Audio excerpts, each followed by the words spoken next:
जय हिंद। नमस्कार साथियों, आप सभी लोगों का मोस्ट वेलकम है आज के इस नए क्लास में।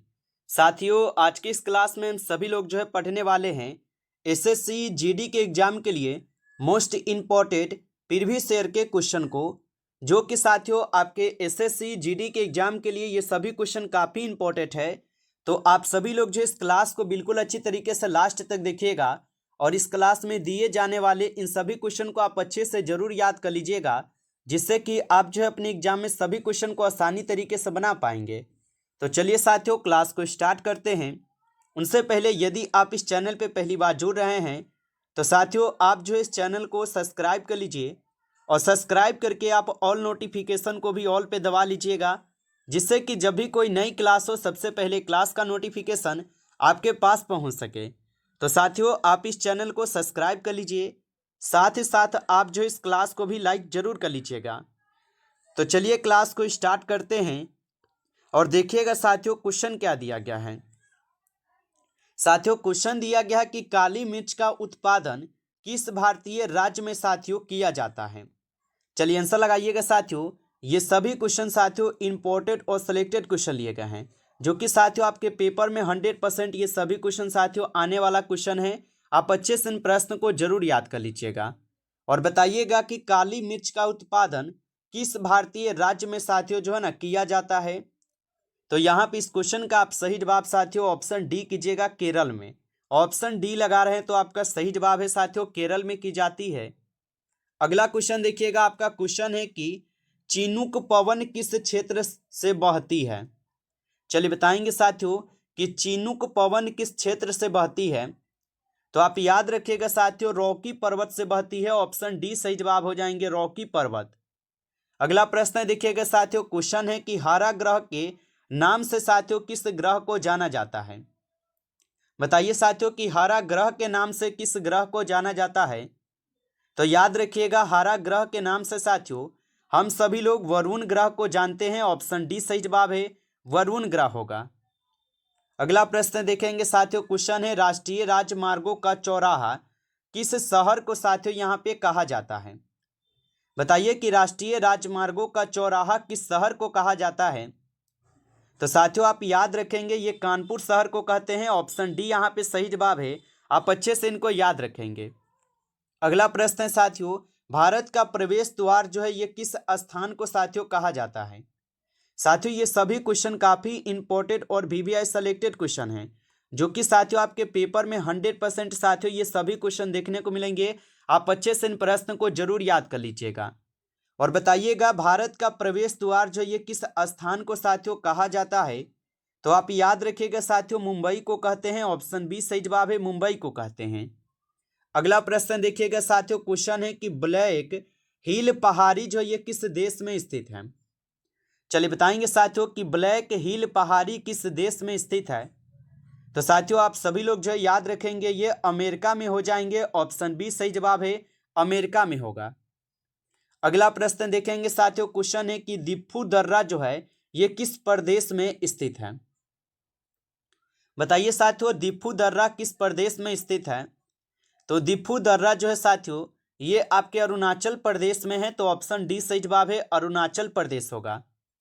अगला क्वेश्चन देखिएगा, आपका क्वेश्चन है कि सह्याद्री की सबसे ऊंची चोटी कौन सी है। चलिए लगाइएगा साथियों आंसर क्या होगा कि सह्याद्री की सबसे ऊंची चोटी कौन सी है। तो याद रखिएगा सह्याद्री की सबसे ऊंची चोटी हो जाएंगे कलसूबाई। ऑप्शन ए सही जवाब है, यहाँ पे कलसूबाई हो जाएंगे, याद रखिएगा। अगला प्रश्न यहाँ पे आता है कि पर्वतों की रानी किस शहर को कहा जाता है। चलिए बताएंगे साथियों पर्वतों की रानी किस शहर को कहा जाता है। तो याद रखेंगे साथियों पर्वतों की रानी कहते हैं मंसूरी को। ऑप्शन ए सही जवाब है, मंसूरी को कहते हैं, याद रखिएगा। अगला प्रश्न आता है साथियों कि सोमांग जनजाति का संबंध किस देश से है। चलिए बताइए कि सोमांग जनजाति का संबंध किस देश से है। तो साथियों आप सभी लोग याद रखेंगे मलेशिया से होगा। ऑप्शन डी सही जवाब है, मलेशिया से हो जाएंगे। अगला क्वेश्चन देखिएगा, निम्न में से कौन गर्म जलधारा नहीं है। चलिए बताएंगे साथियों कि निम्न में से यहां पर कौन है जो कि गर्म जलधारा नहीं है साथियों। तो गर्म जलधारा यहां पे कौन नहीं है। लेब्राडोर हो जाएंगे। ऑप्शन यहाँ पे साथियों बी सही जवाब है, लेब्राडोर होगा। अगला प्रश्न देखेंगे, भारतीय दलहन अनुसंधान संस्थान जो है ये कहाँ स्थित है? चलिए साथियों आंसर लगाइएगा, क्या होगा बताइए कि क्या होगा कि भारतीय दलहन अनुसंधान संस्थान कहाँ स्थित है? तो साथियों याद रखिएगा कानपुर में है। ऑप्शन बी सही जवाब है, यहाँ पर कानपुर में होगा। अगला क्वेश्चन देखेंगे साथियों कि तुलबुल परियोजना किस नदी पर स्थित है? चलिए आंसर लगाइए। और साथियों आप लाइक नहीं किए हैं इस क्लास को, तो आपसे छोटा सा रिक्वेस्ट है कि आप इस क्लास को एक बार ज़्यादा से ज़्यादा लाइक जरूर कर लीजिएगा। और चैनल पे पहली बार जुड़े हैं तो आप इस चैनल को भी सब्सक्राइब करके ऑल नोटिफिकेशन को आप ऑल पे दबा के जुड़ जाइएगा, जिससे कि जब भी कोई नई क्लास हो सबसे पहले क्लास का नोटिफिकेशन आपके पास पहुंच सके। तो आप इस चैनल को सब्सक्राइब कर लीजिए। साथ ही साथ आपको यदि आपको PDF चाहिए तो साथियों आप कमेंट करके जरूर बताइएगा। और लगाइए आंसर कि तुलबुल परियोजना किस नदी पर स्थित है? तो याद रखेंगे साथियों तुलबुल परियोजना है आपके झेलम नदी पे। ऑप्शन डी सही जवाब है, झेलम नदी पर स्थित है, याद रखेंगे। चलिए अगला प्रश्न देखेंगे साथियों। क्वेश्चन है कि ईरी नहर किस देश में स्थित है?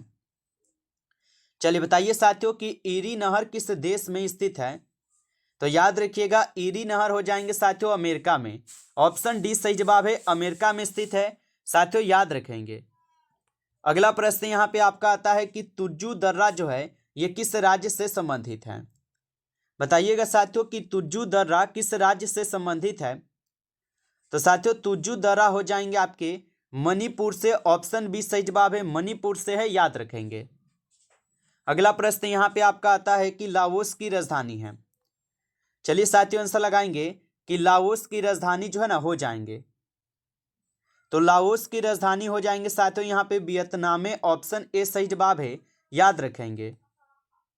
अगला प्रश्न देखेंगे साथियों। क्वेश्चन है कि राजाजी राष्ट्रीय उद्यान कहाँ स्थित है?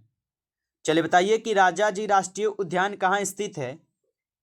तो साथियों याद रखिएगा ये उत्तराखंड में है। ऑप्शन ए लगा रहे हैं तो सही जवाब है, उत्तराखंड में है। चलिए अगला प्रश्न देखिएगा। आपका क्वेश्चन है नोकरेक जैव मंडल रिजर्व कहाँ पर अवस्थित है? चलिए बताएंगे साथियों कि नोकरेक जैव मंडल रिजर्व कहाँ अवस्थित है? तो साथियों आप सभी लोग जो है याद रखिएगा ये मेघालय में है। ऑप्शन डी सही जवाब है, मेघालय में हो जाएंगे। अगला प्रश्न देखेंगे एन्नोर बंदरगाह जो है साथियों ये किस राज्य में स्थित है? चलिए बताइए साथियों एन्नोर बंदरगाह जो है ये किस राज्य में स्थित है? तो एन्नोर बंदरगाह हो जाएंगे साथियों आपके तमिलनाडु राज्य में। ऑप्शन ए लगा रहे हैं तो सही जवाब है, तमिलनाडु राज्य में हो जाएंगे। अगला प्रश्न देखेंगे साथियों। क्वेश्चन है कि संविधान के प्रारूप पर कितने दिन बहस हुई थी? चलिए बताइए साथियों कि संविधान के प्रारूप पर कुल कितने दिन बहस हुई थी? तो साथियों याद रखिएगा संविधान के प्रारूप पर कुल आपके 114 दिन बहस हुए थे। तो ऑप्शन ए सही जवाब है, 114 दिन होगा। अगला प्रश्न आता है और क्वेश्चन क्या दिया गया आप सभी लोगों का कि राज्यसभा में सीटों का आवंटन जो है ये किस अनुसूची में है?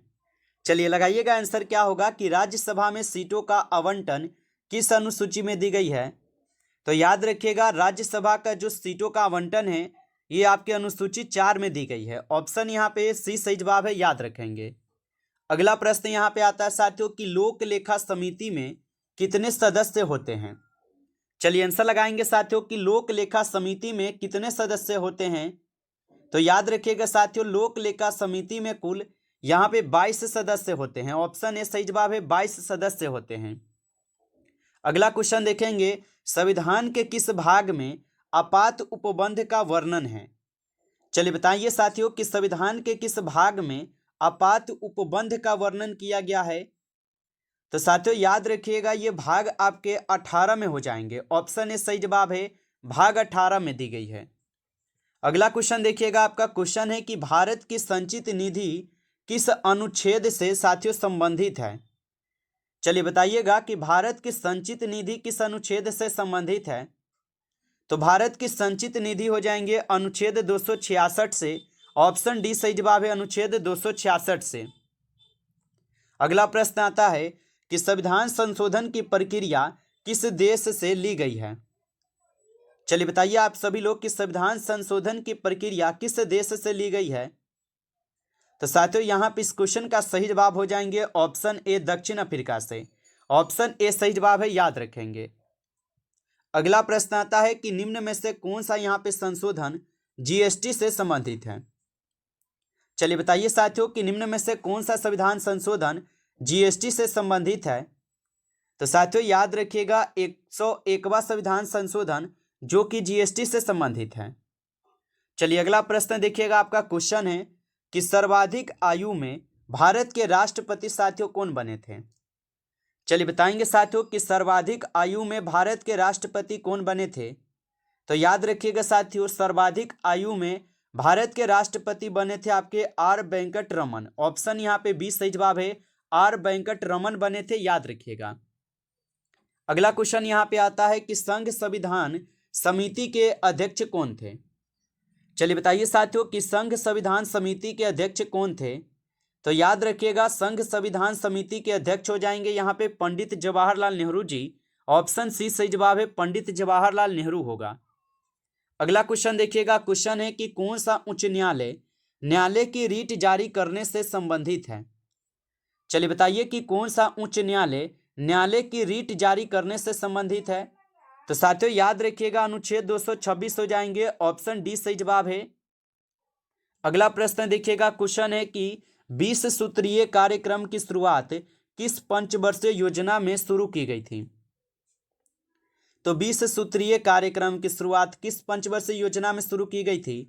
तो साथियों याद रख लीजिएगा ये किए गए थे 5वीं पंचवर्षीय योजना में। ऑप्शन ए सही जवाब है, 5वीं पंचवर्षीय योजना होगा।